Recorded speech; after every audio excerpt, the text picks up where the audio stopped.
Again welcome, नमस्कार। मैं रावत चौधरी आप सबका साइंस नामक के डिजिटल प्लेटफॉर्म पे स्वागत करता हूँ, अभिनंदन करता हूँ। तो पिछली क्लास में हम जो हमारे सिलेबस का पहला टॉपिक है बल एवं गति के नियम, उसके तहत दूरी, विस्थापन, वेग तथा चाल, इनके क्या मात्रक होते हैं, इनके बीच में क्या डिफरेंसेस, क्या अंतर होते हैं, इस बारे में पढ़ चुके हैं। आज उससे आगे कंटिन्यू करते हैं।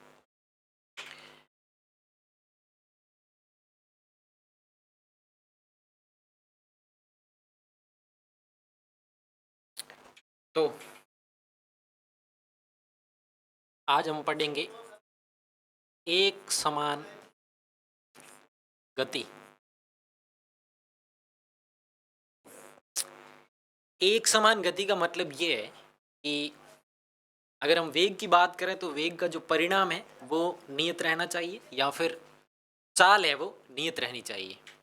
क्योंकि किसी केस में चाल एवं वेग है वो एक जैसे ही होते हैं, चाल एवं वेग का परिणाम एक जैसे ही होते हैं।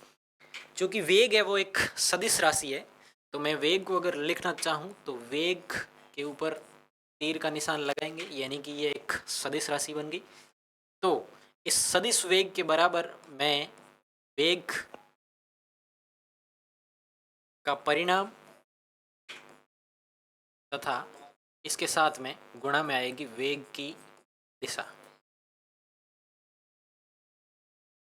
इसको अगर सिंबल में लिखें, प्रतीक चिन्हों में लिखें, तो वेग को v वेक्टर लगा के दर्शाते हैं, और यहाँ पर वेग का परिणाम जिसको कि सिंपली v, और वेग की दिशा जिसको कि v कैप से दर्शाते हैं। यहाँ पे ये जो v कैप है, v के ऊपर ये जो चिन्ह बनाया है कैप टोपी के जैसा, इसको v कैप बोलेंगे। और ये जिस दिशा में वेग है उसी दिशा में एकांक सदिश है। मान लीजिए वेग है वो उत्तर दिशा में है, तो इस एकांक सदिश की दिशा भी उत्तर दिशा में ही होगी, क्योंकि ये इसी वेग का एकांक सदिश है, तो ये इसी की दिशा में होगा। इसको एकांक सदिश कहने का तात्पर्य ये है कि अगर मैं इस समीकरण के अंदर में इस v को 1 कर दूं, यानी कि वेग के परिणाम को 1 कर दूं, तो हम देख रहे हैं कि जो सदिश v है वो इस एकांक सदिश के बराबर ही हुए जा रहा है। कहने का मतलब ये कि एकांक सदिश वह सदिश होता है जिसका परिणाम है वो 1 होता है। और अगर हमें किसी सदिश का परिणाम एकांक सदिश पूछ ले तो उसका निकालने का तरीका ये होगा कि एकांक सदिश है वो v कैप, एकांक सदिश वो है सदिश v के अंदर में हमें इसके परिणाम का भाग देना है, तो हम यहाँ से एकांक सदिश प्राप्त कर सकते हैं जिसकी की दिशा है वो उसी सदिश के अनुदिश होगी। तो चूंकि मैं बता चुका हूँ कि एक समान गति के मायने ये है कि प्रत्येक क्षण या एकांक समय में कोई कण या कोई वस्तु जितनी दूरी तय करती है वो निश्चित रहनी चाहिए, वो फिक्स रहनी चाहिए। मान लीजिए कोई कार है वो रोड के ऊपर चल रही है, तो वो पहले 1 सेकंड में अगर 5 मीटर चलती है तो दूसरे 1 सेकंड में भी उसको 5 मीटर ही चलना चाहिए, और ऐसे ही तीसरे 1 सेकंड में भी वो 5 मीटर चले। यानी प्रति एकांक समय, प्रति एक पल के लिए उसने जो दूरी कवर की है वो बराबर रहे, तो इसको हम एक समान चाल कहेंगे। यानी एक समान गति के लिए चाल है वो नियत रहनी चाहिए। और चाल नियत रहने का अर्थ दूसरे शब्दों में ये है कि एकांक समय में तय दूरी है वो भी नियत है। इसको हम अगर ग्राफ की मदद से समझना चाहें तो कुछ ऐसे समझेंगे।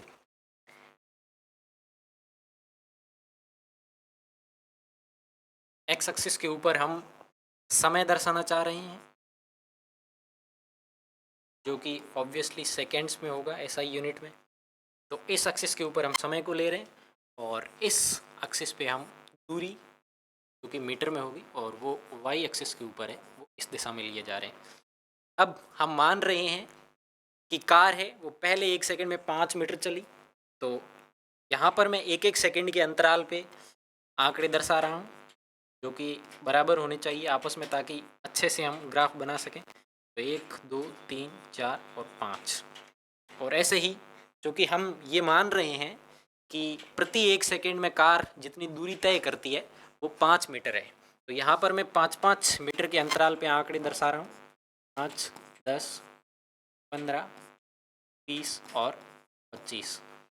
क्योंकि पहले 1 सेकेंड में कार ने जो दूरी तय की है वो 5 मीटर है, तो इधर से हम 1 पकड़ेंगे और इधर से 5 मीटर पकड़ेंगे, तो ये पॉइंट कुछ यहाँ पे आएगा। और दूसरे 1 सेकेंड में यानी 1 से 2 होने में जो ये 1 सेकेंड का समय अंतराल है, इस दौरान इसने अगेन 5 मीटर दूरी तय करी है, जो कि 10 एवं 5 के बीच होगी। और ऐसे ही तीसरे सेकंड में भी इसने 5 मीटर दूरी तय की है। तो अगर हम इन बिंदुओं को दर्शाते जाएं और इन बिंदुओं को आपस में मिला दें, तो जो ग्राफ हमें प्राप्त होगा वो कुछ सीधी रेखा जैसा प्राप्त होगा। यहाँ पर मैं सीधी रेखा नहीं बना पा रहा हूँ, आपको इसको सीधी रेखा ही इमेजिन करना है, यानी कि सारे पॉइंट्स है वो इस रेखा के ऊपर ही आएंगे। सीधी रेखा प्राप्त क्यों हो रही है, इसके पीछे में कारण ये है कि जो प्रति 1 सेकेंड या प्रति क्षण कार जितनी दूरी तय कर रही है वो उतनी ही है। ऐसा नहीं है कि वो अगले 1 सेकेंड में कुछ और दूरी तय कर रही है, उससे अगले 1 सेकेंड में कुछ और डिस्टेंस कवर कर रही है, ऐसा नहीं है। हर एक समय पे हर 1 सेकेंड के लिए जितनी दूरी कवर कर रही है वो फिक्स है। तो यहाँ पे हम देख रहे हैं कि चूँकि ग्राफ का ढाल, मैं अपनी पहली क्लास में ही बता चुका हूँ कि ग्राफ का ढाल है वो एक्स अक्ष के साथ जो भी आपका ग्राफ है वो कितना झुका हुआ है वो ग्राफ की ढाल बताती है। तो यहाँ पर मैं अगर ढाल को लिखूँ तो again y2 minus y1 upon x2 minus x1, यानी कोई दो बिंदु आप x एक्सिस के ऊपर पकड़ें और उन्हीं के संदर्भ में दो बिंदु आप y एक्सिस पे पकड़ें, उनका अंतर करके अगर आप अनुपात कर देंगे तो आपको उस ग्राफ की ढाल प्राप्त हो जाएगी, और जिसका कि भौतिक अर्थ है कि वो x अक्ष के साथ कोई भी ग्राफ कितना झुका हुआ है उसका मान दे देगा।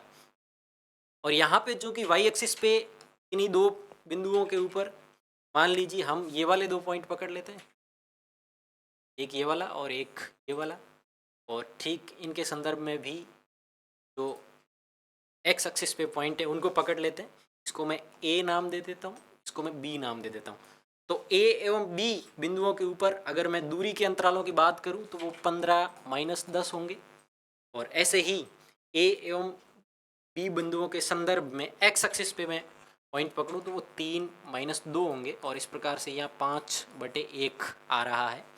और 5 चूँकि यहाँ पे दूरी है तो इसको मीटर में लिखेंगे, और 1 चूँकि यहाँ समय अंतराल है तो वो सेकेंड्स में होगा, यानी कि यहाँ से जो इसका मात्रक बन रहा है वो मीटर प्रति सेकेंड बन रहा है, और जो कि आप जानते हैं कि वो चाल का मात्रक होता है।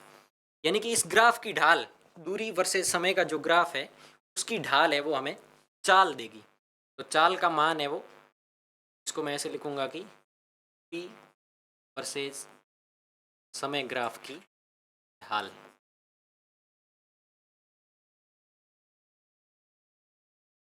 तो ये तो हुआ एक समान गति का उदाहरण, और एक समान गति के मायने ये है कि चाल नियत रहेगी। चाल नियत रहने के दूसरे अर्थ ये है चूँकि चाल ही इस ग्राफ की ढाल बनती है, ढाल भी नियत रहेगी, और सीधी रेखा का झुकाव है वो प्रत्येक बिंदु पे वैसा ही होता है, और वो उसका एक्स एक्सिस के साथ जो भी एंगल बनता है वो फिक्स रहता है। सीधी रेखा का मतलब भी यही है। तो इन सभी चीज़ों का एक ही अर्थ है कि अगर एक समान गति है तो चाल नियत रहेगी, और दूरी वर्सेस समय का जो ग्राफ है उसकी ढाल भी नियत रहेगी, यानी कि एक्स एक्सिस के साथ जो ग्राफ है उसका झुकाव है वो भी वैसा ही रहेगा, नियत रहेगा। अब हम एक उदाहरण ले लेते हैं असमान गति का, क्योंकि हमने एक समान गति पढ़ ली और उसमें हमने ये पढ़ा कि चाल है उसको नियत होना चाहिए। एक समान गति का हम एक और उदाहरण ले लेते हैं। मान लीजिए कोई कण इस वृत्तीय पथ पर गति कर रहा है, और इस वृत्त की जो त्रिज्या है उसको मैं r मान लेता हूँ, और उसने मान लीजिए इस पॉइंट A से गति प्रारंभ की। अब फिर से मैं ये मान रहा हूँ कि इसकी गति की जो चाल है वो नियत है, यानी वो पहले 1 सेकंड में जितनी दूरी तय कर रहा है अगले सेकंड में भी वो उतनी ही दूरी तय कर रहा है। यहाँ पे 1 सेकंड मानना जरूरी नहीं है, आप इसको ऐसे भी कह सकते हो कि पहले 10 सेकंड में जितनी दूरी तय कर रहा है उतनी ही दूरी वो अगले 10 सेकंड में तय करे, यानी कि समान समय अंतराल में समान दूरी तय करे, तो उसको हम एक समान चाल या एक समान गति कहते हैं। और यहाँ पे मान लीजिए ए से बी पे आने पे इसने जितनी दूरी तय करी 1 सेकंड में, ठीक उतनी ही दूरी वो अगले सेकंड में भी तय करे, तो यहाँ से हम कहेंगे कि चाल है वो नियत हो गई। लेकिन चाल के नियत होने से वेग नियत नहीं हो जाता, जो कि पहले भी बता चुका हूँ मैं कि वेग है वो एक सदिश राशि है। तो वेग के नियत होने के लिए वेग का परिणाम एवं दिशा दोनों नियत होनी चाहिए, तब जाके वेग नियत होता है। इसको अगेन समझ लेते हैं। वेग है, वेग वेक्टर है वो, वेग का परिणाम गुणा इसकी दिशा होता है। वेग को नियत करना है तो हमें इन दोनों को फिक्स करना पड़ेगा। अगर दोनों नियत हो तब जाके हम कहेंगे कि वेग नियत है। अतः वेग में परिवर्तन के लिए क्या आवश्यक है कि आप या तो वेग का परिणाम बदल दो तो भी वेग बदल जाएगा। वेग वेक्टर बराबर वेग का परिणाम गुणा दिशा है। तो जब भी दो संख्याओं का गुणा होता है तो उनमें से कोई एक बदल जाए तो उसके सामने वाली पूरी राशि बदल जाती है। या तो आप उसकी दिशा बदल दो तो भी वेग बदल जाएगा, या फिर हमारे पास एक और तीसरा रास्ता वो ये है कि हम दोनों को बदल दें, वेग का परिणाम भी बदल दें और दिशा भी बदल दें, तो भी वेक्टर वेग है वो भी बदल जाएगा। यानी कि वेग को बदलने के 3 तरीके हैं। परिणाम को बदल दीजिए, वेग बदल जाएगा। दिशा को बदल दीजिए, वेग बदल जाएगा। दोनों को बदल दीजिए, परिणाम एवं दिशा को, तो भी वेग बदल जाएगा। अब चूंकि यहाँ पे चाल नियत है यानी कि वेग का परिणाम नियत है। अब मान लीजिए किसी क्षण कण इस पॉइंट पे था, तब चाल तो मैं चूंकि जानता हूँ और मैंने माना भी एक नियत है, लेकिन इस बिंदु पर वेग की दिशा हम कैसे देंगे? तो उसका तरीका ये है कि जिस पॉइंट पे आप वेग की दिशा देखना चाह रहे हैं उस पॉइंट पे आप स्पर्श रेखा खींचिए, टेंजेंट खींचिए, यानी उस पॉइंट को स्पर्श करती हुई रेखा खींचिए। तो वो उस बिंदु पर आपको, अगर मान लीजिए ये कण एंटी क्लॉकवाइज घूम रहा है, यानी कि घड़ी जिस दिशा में घूमती है उसका उल्टा घूम रहा है, तब उस समय वेग की दिशा इस पॉइंट की बात करूँ तो यहाँ पे जो है इस दिशा में होगी। और मान लीजिए किसी क्षण कण जब यहाँ पे था तब मैं यहाँ पे फिर से स्पर्श रेखा खींचूंगा, और चूंकि ये एंटी क्लॉकवाइज घड़ी के विपरीत घूम रहा है तब उसकी दिशा ये हो जाएगी। अब हम देख रहे हैं कि ऐसे ही हम प्रत्येक बिंदु पर अगर वेग की दिशा देखेंगे तो वो बदल रही है, वो अलग अलग है। और अगर वेग की दिशा बदल रही है तो इसका मायने ये है कि वेग भी बदल रहा है। यानी कि वेग यहाँ पे इस उदाहरण में चाल नियत है, वेग का परिणाम नियत है, लेकिन वेग की दिशा बदलने के कारण से यहाँ पे वेग बदल रहा है। क्योंकि वेग है वो वेग का परिणाम दिशा दोनों का गुणा है, तो दोनों में से कोई एक भी राशि अगर बदल जाएगी, यहाँ पे ये फैक्टर बदल रहा है, दिशा अलग अलग, हर पॉइंट पे दिशा अलग अलग आ रही है, तो उसकी वजह से वेग है वो यहाँ पे बदल रहा है। इस उदाहरण में, जो कि एक यूनिफॉर्म सर्कुलर मोशन यानी कि एक समान वृत्तीय गति का उदाहरण है, यहाँ पे चाल एवं वेग का परिणाम नियत है लेकिन वेग की दिशा है वो बदल रही है। तो वेग की दिशा बदल रही है यानी कि वेग बदल रहा है, और वेग में जब भी परिवर्तन होता है तो वो दोस्तों त्वरण का कारण बनता है। यानी कि वेग एवं चाल पर बात करने के पश्चात हम पहुंच गए त्वरण पे। त्वरण से पहले हम दूरी एवं समय के बीच में असमान गति का उदाहरण बना लेते हैं। असमान गति के मायने ये है कि प्रति 1 सेकंड पे जितनी दूरी तय करता है वो अलग अलग है। मान लीजिए पहले 1 सेकंड में कोई कार 5 मीटर चलती है तो दूसरे 1 सेकंड में वो 5 मीटर के अलावा कुछ भी चलेगी, लेकिन 5 मीटर नहीं चलेगी, तो उसको हम असमान गति कहेंगे। फिर से दूरी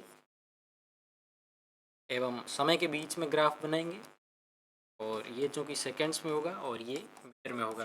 वाई एक्सिस पे हम दूरी ले रहे हैं, एक्स एक्सिस पे हम समय टी ले रहे हैं। इसको सपोज डी से दर्शा देते हैं। तो मान लीजिए कि पहले कुछ सेकंडों के लिए या पहले 1 सेकंड के लिए कार है वो 5 मीटर चलती है। यहाँ पे 1-1 सेकंड के अंतराल पे हम लाइनें खींच देते हैं। पहले 1 सेकंड के लिए ये 1, 2, 3 और 4। पहला 1 सेकंड 0 से 1 जब भी हुआ तो वो 5 मीटर चल गई, तो इसका ग्राफ है वो कुछ ऐसे आएगा। और फिर मान लीजिए कि कार है वो रुक गई, यानी कि पहले कार की कुछ चाल थी, कुछ वेग था, लेकिन बाद में रुक गई, यानी वेग में परिवर्तन आ गया। और रुक गई तो रुक गई के मायने ये है कि समय तो फिर भी चल रहा है, घड़ी तो फिर भी चल रही है, लेकिन दूरी है वो जितनी कवर की उतने पे जाके रुक गई, यानी 5 मीटर चल के रुक गई। तो यहाँ से इसको ऐसे दर्शाएंगे कि दूरी तो 5 मीटर पे ही रहेगी, 5 मीटर पे ही दूरी वाला कांटा जाके रुक जाएगा, लेकिन समय चल रहा है और मान लीजिए 2 सेकंड रुकी रही, तो 1 से 3 के बीच में ये जो 2 सेकंड का अंतराल है यहाँ तक रुकी रहेगी। और यहाँ पे हम देख रहे हैं कि अगर इस प्रकार का ग्राफ है जिसको कि मैं असमान गति का ग्राफ कह रहा हूँ, वहाँ पे ढाल है वो नियत नहीं रह रही है। यहाँ से मूल बिंदु से इस बिंदु तक जो ढाल है वो कुछ नियत जैसी प्रतीत हो रही है, लेकिन यहाँ पे ये जो कि एक्स एक्सिस के समांतर ही आ गया, ये एक्स एक्सिस है, और यहाँ पे ये जो सीधी लाइन खींची है ये एक्स एक्स के समांतर आ गया। और समांतर होने का मतलब है कि झुकाव है वो 0 डिग्री है। जब भी दो रेखाएं एक दूसरे के समांतर होती है तो उसको हम कहते हैं कि एक दूसरे के सापेक्ष जो झुकाव है वो 0 डिग्री है, वहाँ पे किसी प्रकार का झुकाव नहीं है, दूसरी भाषा में कहूँ। और झुकाव जब भी 0 होगा, क्योंकि झुकाव ही किसका कारण बनता है, चाल का। दूरी वर्सेस समय का जो ग्राफ है उसकी जो ढाल होती है वही चाल बताती, और यहाँ पे इसकी ढाल है वो 0 है, तो इस दौरान चाल 0 हो जाएगी। और जैसा कि मैंने पहले भी कहा कि अगर रुक गई तो मतलब चाल भी उसकी 0 हो गई, यानी कि यहाँ तक कुछ चाल आएगी और उसके बाद जो है ये 0 हो जाएगी। तो और यहाँ तक कुछ इसका जो झुकाव है वो अलग था, उसके बाद झुकाव है वो कुछ अलग हो गया। पहले कुछ नॉन जीरो ढाल थी, उसके बाद है वो ढाल 0 हो गई, यानी कि ढाल भी बदल गई। तो असमान गति का जो असमान गति के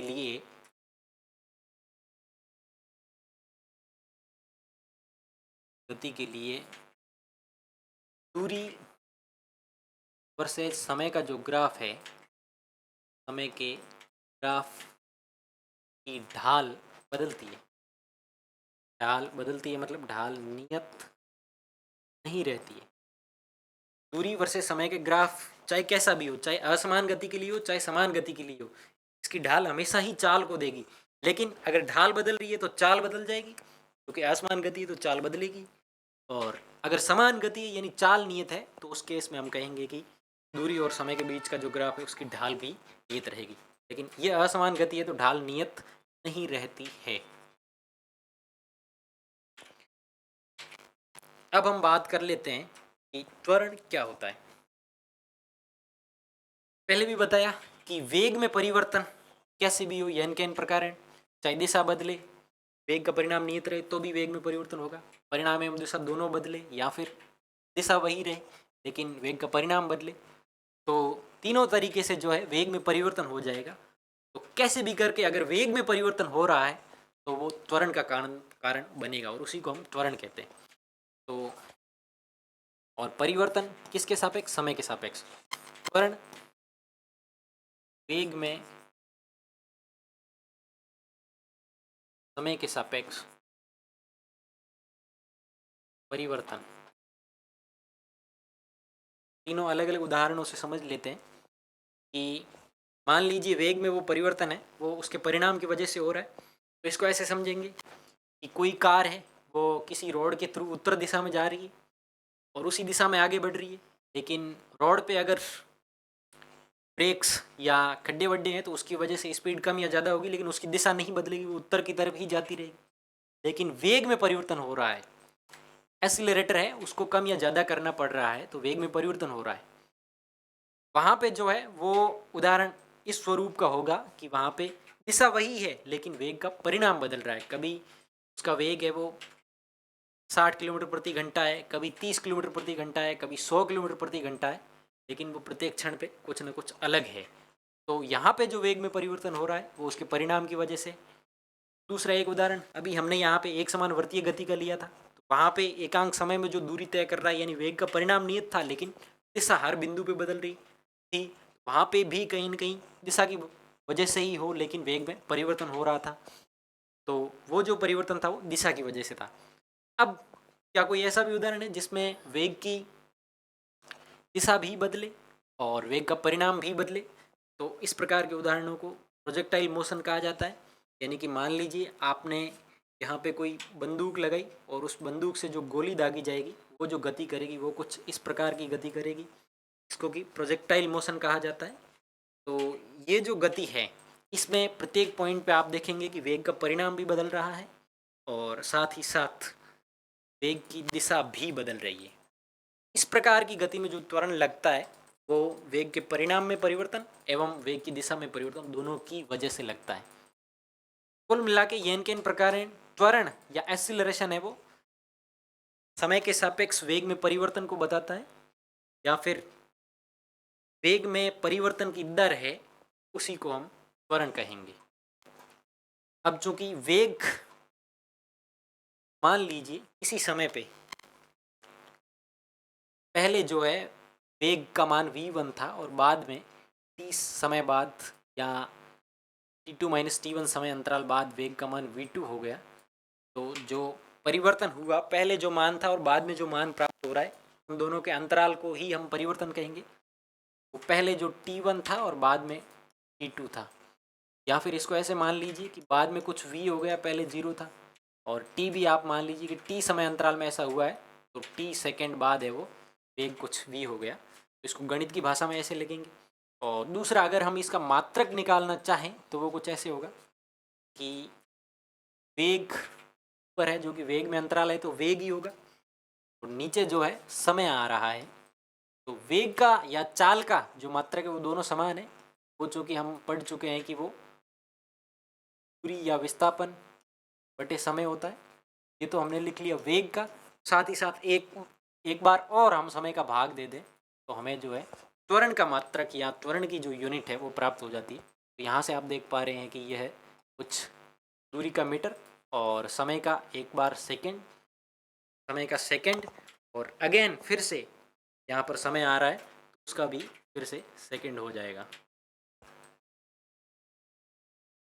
यानी कि इस समय के लिए मैं सेकंड लिखूं और फिर से ये जो समय एक बार और आ रहा है इसके लिए मैं सेकंड लिखूं तो मीटर प्रति सेकंड का स्क्वायर यानी 2 घात। यानी कि वेग का जो मात्रक है वो मीटर प्रति सेकंड और त्वरण का मात्रक वो मीटर प्रति सेकंड स्क्वायर होता है। यहाँ से ये भी बात एग्जाम के पॉइंट ऑफ व्यू से हमारे लिए मायने रखेगी कि त्वरण का मात्रक वो क्या होता है, ये पूछा जा सकता है। तो इस प्रकार से आज हमने वेग जो कि दूरी एवं समय के ग्राफ की ढाल होती है या फिर वेग का परिणाम या चाल जो दूरी एवं समय के ग्राफ की ढाल होती है, ये भी एक महत्वपूर्ण प्रश्न है कि दूरी तथा समय के बीच में जो ग्राफ है उसकी ढाल है वो किसको बताता है, वो चाल या वेग के परिणाम को बताएगा, ये भी आपको याद रखना है। और उसके बाद त्वरण जो कि वेग में परिवर्तन की वजह से उत्पन्न होता है। किसी वस्तु में त्वरण है तो हम कहेंगे कि उसकी चाल या उसका वेग है वो समय के साथ परिवर्तित, चाल आवश्यक नहीं है लेकिन वेग यानी कि इन प्रकार अगर वेग में परिवर्तन हो रहा है तो एक समान वृत्तीय गति वाला उदाहरण था, उसमें चाल समान थी लेकिन प्रत्येक बिंदु पर जो है वेग की दिशा बदल रही थी, उसकी वजह से वहाँ पे त्वरण उत्पन्न हो रहा था। वृत्तीय गति में जो त्वरण उत्पन्न होता है उसको हम अभिकेंद्रीय त्वरण सेंट्रीपिटल एक्सीलरेशन कहते हैं।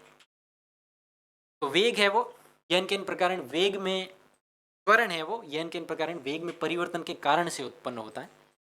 हमने वो सबसे अंत में देखा कि कैसे वेग में परिवर्तन है वो त्वरण को जन्म देता है। अगली क्लास में हम फिर से कोई अच्छा सा टॉपिक लेके आपके बीच उपस्थित होंगे। तब तक के लिए आप सबको नमस्कार, धन्यवाद।